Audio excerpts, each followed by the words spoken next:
پورے طور پر اپنی اولادوں کو تمام علوم میں آگے لے کر کے آؤ اور کوشش کرو انشاءاللہ ہمارے بچے آگے بڑھیں گے. والدین کی خدمت کرو. اگر تمہاری ماں ناراض رہی، باپ ناراض رہے، تمہاری نمازیں تمہارے منہ پہ مار دی جائیں گی، تمہارے روزے کھڑے کے کھڑے رہ جائیں گے. ہاں اگر ماں باپ کی نافرمانی کی وجہ سے بے بخشش و مغفرت ہو بھی گئی اور ماں باپ کی نافرمانی ہم کرتے تھے میدان محشر میں، تو جنت کا ٹکٹ نہیں مل پائے گا، جنت کا داخلہ نہیں ہو پائے گا. ایک عجیب بات ذہن میں آ گئی، پتہ نہیں میں اس کو آپ کو سمجھا پاؤں. کیوں؟ میں نے ابھی ایک دعویٰ کیا اگر بخشش ہو بھی گئی اور ماں باپ ناراض ہیں تو آپ کو جنت میں داخلہ نہیں مل پائے گا. اس کو میں کیسے سمجھاؤں؟ آپ کے لکھنؤ ہی سے سمجھا دیتا ہوں. چار باغ ریلوے اسٹیشن 1927 میں بنے چار باغ ریلوے اسٹیشن پہ ٹرین آ گئی. کنفرم آپ کے پاس ٹکٹ ہے، Pushpak Awadh express from Lucknow to Bombay. آپ نے پورے طور پر ٹکٹ لے لیا، ریزرویشن آپ کا فائنل ہے، سیٹ نمبر بھی آپ کو پتا ہے، اور اسٹیشن پر ٹرین آ بھی گئی. لیکن اے سی کوچ کا دروازہ تو بند ہے. آپ اندر کیسے بیٹھیں گے؟ ایک اسٹاف کا آدمی آئے گا نا، اسٹاف کا آدمی آئے گا تب جا کر کے اے سی کوچ کا دروازہ کھولے گا نا. تو ٹکٹ تو ہے آپ کے پاس، بیٹھ کے دکھائیے. تو آپ کو جنت کا ٹکٹ ہی تو ملا ہے، جنت کا دروازہ تو بند ہے. اور اس وقت تک جبریل امین جنت کا دروازہ نہیں کھولیں گے جب تک تمہارے ناراض ماں باپ میدان محشر میں معافی کا اعلان نہ کریں. اب میں شاید آپ اپنا دعویٰ ثابت کر سکوں. ہاں، مثالوں کے ذریعے سے بہت سی باتیں سمجھائی جاتی ہیں. والدین کی خدمت کرو، ہمارے سجدے دھڑے کے دھڑے رہ جائیں گے. موسیٰ علیہ السلام کی میں بات کر رہا تھا. موسیٰ علیہ السلام کوئی طور پر گئے، اللہ تعالیٰ سے فرمایا اے اللہ جنت میں میرا ساتھی کون ہوگا؟ اللہ تعالیٰ نے فرمایا اے موسیٰ جنت میں ایک تیرا ساتھی. آپ تھکے ہیں؟ بس کروں دعا کروں. نہیں ماشاء اللہ. جنت میں میرا ساتھی کون ہوگا؟ رب ذوالجلال نے فرمایا جنت میں تیرا ساتھی ایک گوشت بیچنے والا ہوگا جو گوشت کا کاروبار کرتا ہے، گوشت کے ٹکڑے کاٹ کاٹ کے بیچتا. اللہ میرا ساتھی کسائی گوشت بیچنے والا.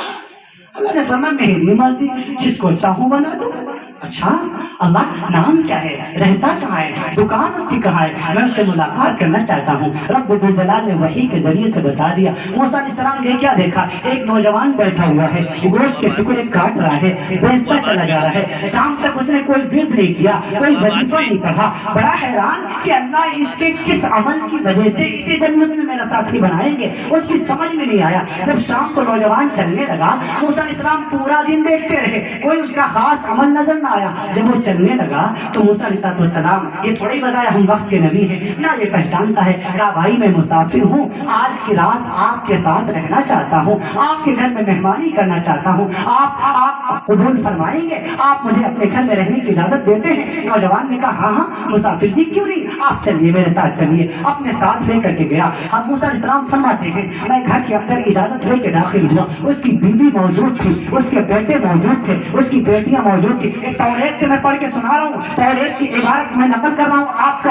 آپ توریت جو عبرانی اور سریانی زبان میں ہے اس کا ترجمہ میں آپ کے سامنے کر رہا ہوں، کیونکہ وہ زبان بولوں گا آپ کو سمجھ نہیں آئے گا، وقت کافی ہو جائے گا. وہ ٹرانسلیٹ میں اسی لیے میں کر رہا ہوں. موسیٰ علیہ السلام فرماتے میں وہاں گیا، جا کر کے میں نے دیکھا اس کے گھر میں اس کی بیوی موجود تھی، اس کے بچے موجود تھے، اس کی بیٹیاں موجود تھی. لیکن گیا سب کو سلام کیا، السلام علیکم ورحمۃ اللہ، اور سیدھا ایک کمرے میں چلا گیا، ایک کوٹری میں چلا گیا. میں نے جھانک کے دیکھا اس کوٹری میں ایک بوڑھی سی جان لیٹی ہوئی ہے جو پیروں سے چل نہیں سکتی، جو معذور ہے، بوڑھی لیٹی ہوئی ہے. گیا جا کر کے سلام کیا، السلام علیکم ورحمۃ اللہ. اس کے بعد پیشانی پر بوسہ دیا، پیشانی ماتھے کو چوما، پھر خیریت معلوم کی. سیدھا کچن میں آ گیا، اپنے ہاتھوں سے جو گوشت بچا کے لایا تھا اس کو کاٹنے لگ گیا اور اس کو بنانے لگ گیا.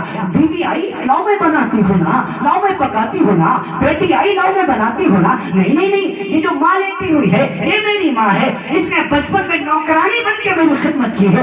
آج اس کے بیٹے کا دل کرتا ہے، اس کے گھر میں مہمان آیا ہوا ہے، اپنے ہاتھوں سے مہمان کو بھی بنا کے کھلائے اور اپنی ماں کو بھی بنا کے کھلائے. ہاں ہاں اس کی بیوی موجود ہے, مدد نہیں لے رہا, بیٹی موجود ہے, مدد نہیں لے رہا, اپنے ہاتھوں سے اس گوشت کو بھونا, سالن تیار کیا, آٹا گوندھا, روٹیاں بنائی, روٹی بنانے کے بعد ایک تھال میں سجایا, جب تھال میں سجا کے لے کے چلا ہے, آ گیا اپنی بوڑھی ماں کے پاس, اپنی بوڑھی ماں کو ٹیک لگا کے بٹھایا ہے, اپنی سینے کو کرسی بنا لی اور بٹھایا, باریک باریک ٹکڑے کرتا گیا, سامنے سے ماں کو کھلاتا گیا, ماں کھا رہی ہے, بیٹا کھلا رہا ہے, کھانے والی ماں ہے, کھلانے والا بیٹا ہے. بوڑھی ماں کہنے لگی بیٹا آپ بس کر, بیٹا آپ بس کر. بیٹے نے کہا نہیں اماں, تو بچپن میں مجھے زبردستی کھلایا کرتی تھی, ایک ایک لقمہ اور کر کے کھلایا کرتی تھی, اماں تھوڑا اور کھا لیجیے, تھوڑا اور کھا لیجیے. ماں کھاتی جا رہی ہے, بیٹا کھلاتا جا رہا ہے. پھر اس بوڑھی ماں نے کہا بیٹا اب بس کر,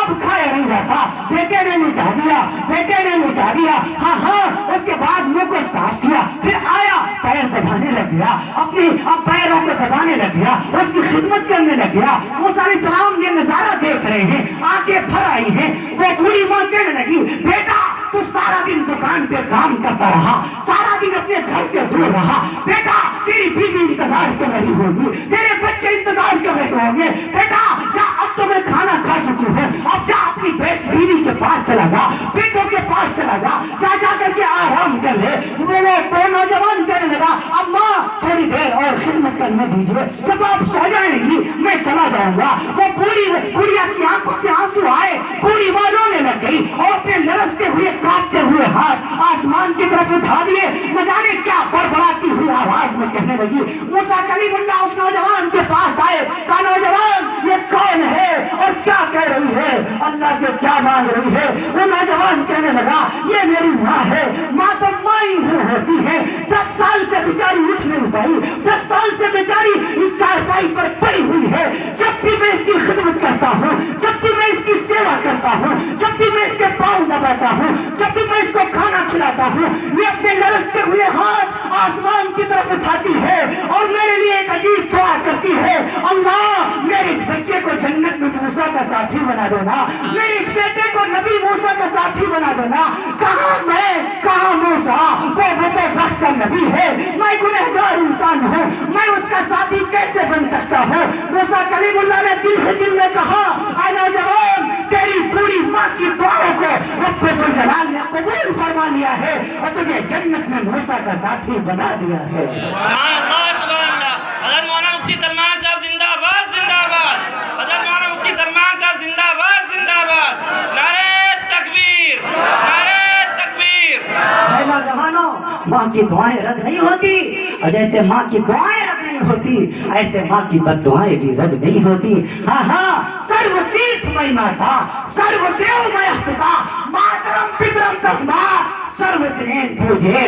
فرمایا تمام تیرتھوں سے زیادہ پوتر استھان تیرے ماتا جی کے چرن ہے. ماں بڑی سسک رہی ہے, بیٹا ورنداون جا رہا ہے, کاشی جا رہا ہے, متھرا جا رہا ہے, حج بیت اللہ جا رہا ہے, عمرے پر جا رہا ہے, سوچتا یہ ہے ایشور خوش ہو جائے گا, بھگوان راضی ہو جائے گا, اللہ مان جائے گا. فرمایا نہیں, سرو تیرتھ مئی ماتا, تمام تیرتھوں سے زیادہ پوتر استھان تیرے ماتا جی کے چرن ہے. سرو دیو میا پتا, تمام دیوتاؤں سے بڑھ کر تجھ پر تیرے باپ کا حق ہے. ماترم پترم تسمات سرو دنین پوجے. اپنے والدین کی خدمت کر لے, اپنے ماں باپ کی سیوا کر لے, گویا تو نے تمام دیوتاؤں کو پسند کر لیا. سبحان اللہ سبحان اللہ. والدین کی خدمت کرو, تمام کے تمام دھرم والدین کی خدمت کا حکم دیتے ہیں.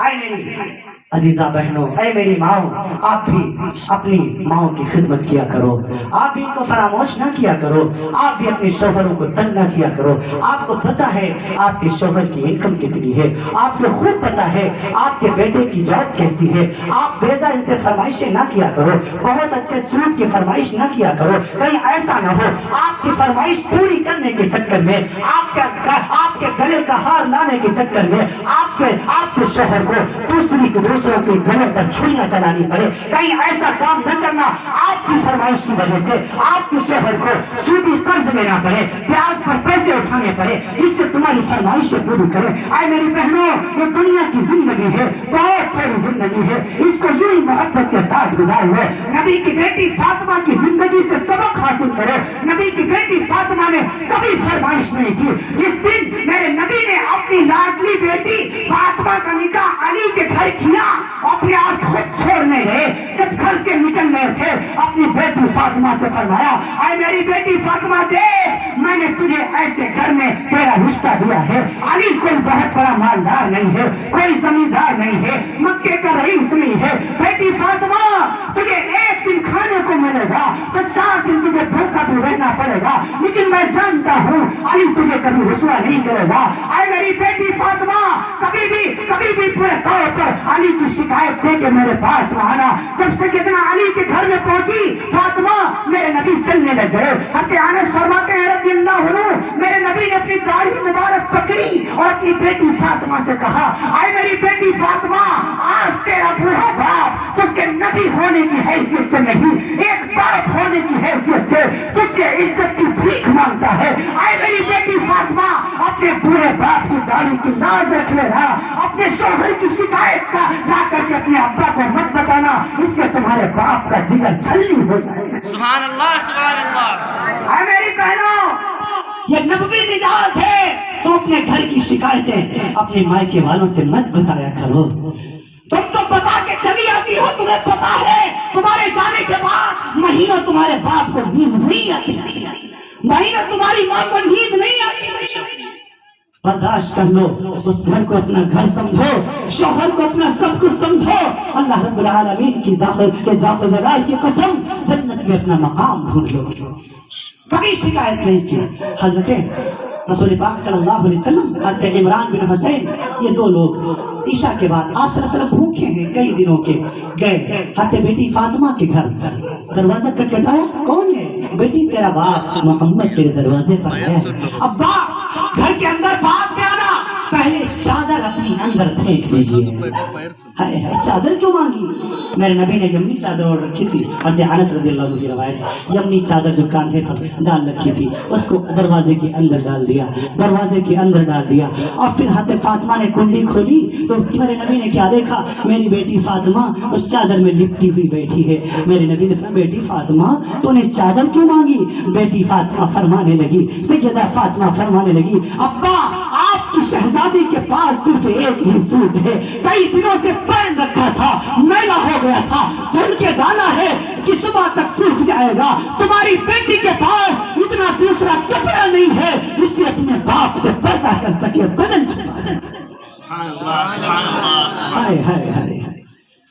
تھوڑی دیر ہوئی، بیٹی فاطمہ بیٹھ کے نماز پڑھنے لگی۔ جب نماز پڑھ چکی، میرے نبی نے فرمایا، بیٹی فاطمہ تو نے بیٹھ کے نماز پڑھی، بیٹھ کے نماز پڑھنے سے آدھا ثواب ملتا ہے۔ فاطمہ رونے لگی، ابا جان 3 دن ہو گئے گھر کے چولہے میں آگ نہیں دیکھی، مارے بھوک کے پیٹ اور پیٹھ ایک میں چپک گیا ہے، کمزوری کی وجہ سے نہیں کھڑی ہو سکی، اس لیے مجبوراً بیٹھ کے نماز پڑھی ہے۔ میرے نبی نے فرمایا، بیٹی فاطمہ میری طرف دیکھو۔ نبی نے اپنا کرتا مبارک اٹھایا، حضرت فاطمہ فرماتی میری چیخ نکل گئی۔ میرے نبی نے اپنے پیٹ پر 3 پتھر باندھ رکھے تھے۔ میرے نبی فرمانے لگے، بیٹی فاطمہ والذی نفسی بیدی محمد، قسم ہے اس محمد، اس رب کی جس کے قبضے قدرت میں مجھ محمد کی جان ہے، اگر تو نے 3 دنوں سے کچھ نہیں کھایا ہے، تیرے باپ نے 4 دنوں سے کچھ نہیں کھایا ہے، بیٹی رویا نہیں کرتے، چلو ہم بھی صبر کریں، تم بھی صبر کرو، ہم دونوں کی صبر کی برکت سے اللہ قیامت میں میری ذمت کو معاف فرما دے گا۔ سبحان اللہ سبحان اللہ۔ واہ رسول اللہ واہ،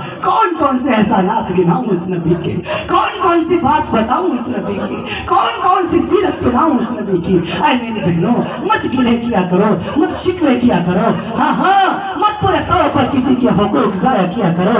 ہاں سارے نوجوان موجود ہیں، بس اب چند لمحوں میں آپ سے میں اجازت چاہوں گا، میں عرض کر دوں آپ سے، پورے طور پر آپ اپنے گھر میں، میں اپنی بہنوں سے مخاطب ہوں، آپ اپنے گھر میں کم سے کم ہفتے میں ایک دن اپنی ساس کے پاس آیا کرو، اپنے پیدا کرنے والے شوہر کی ماں کے پاس آیا کرو، یہ بھی آپ کی ماں کے حکم میں ہے۔ ہر شخص کے 3 والدین ہیں، ایک وہ